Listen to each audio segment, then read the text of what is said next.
How to chisel the perfect resume. Great.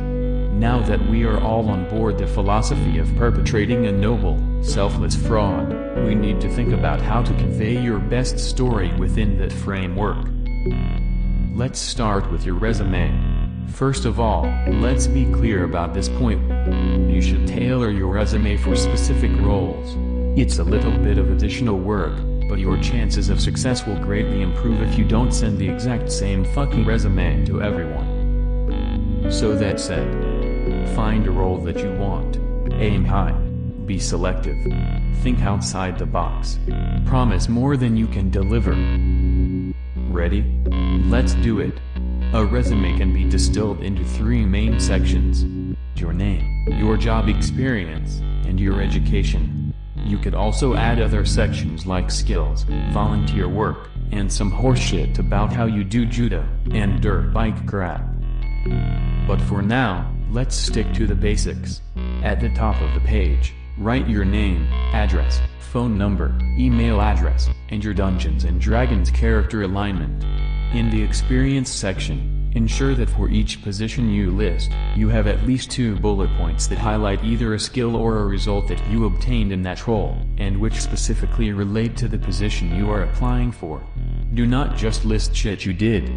That's fucking dumb and will get you nowhere.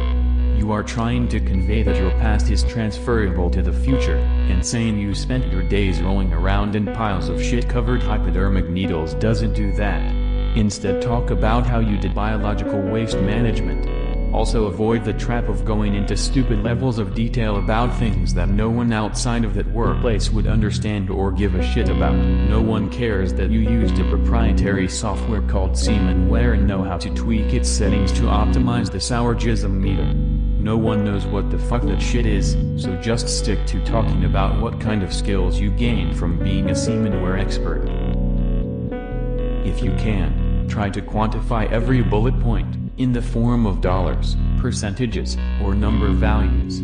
If the work you did on Fecal Matter Pro led to a 22% increase in fecal contamination in the workplace, write that down instead of just saying that you used Fecal Matter Pro. Put all these bullet points in order of how relevant they are to the position you are applying for.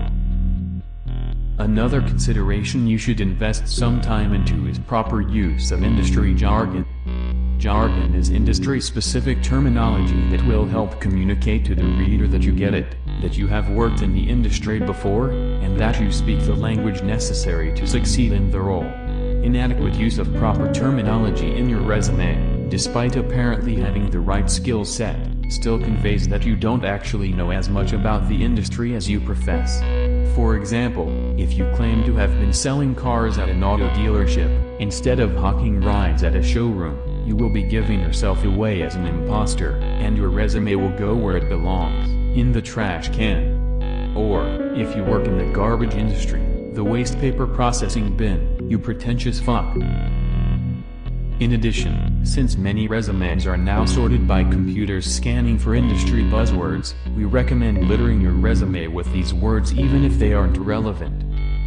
If you need further assistance posing as a professional through targeted use of jargon, consult the Utilizing Verbal Touchpoints to Demonstrate Personal Synergy section of this audio. Okay, now for the education piece of the resume. Unfortunately, I am out of time to discuss this. Anyway, no one cares that you went to Jaghoff Community College and studied TV VCR repair.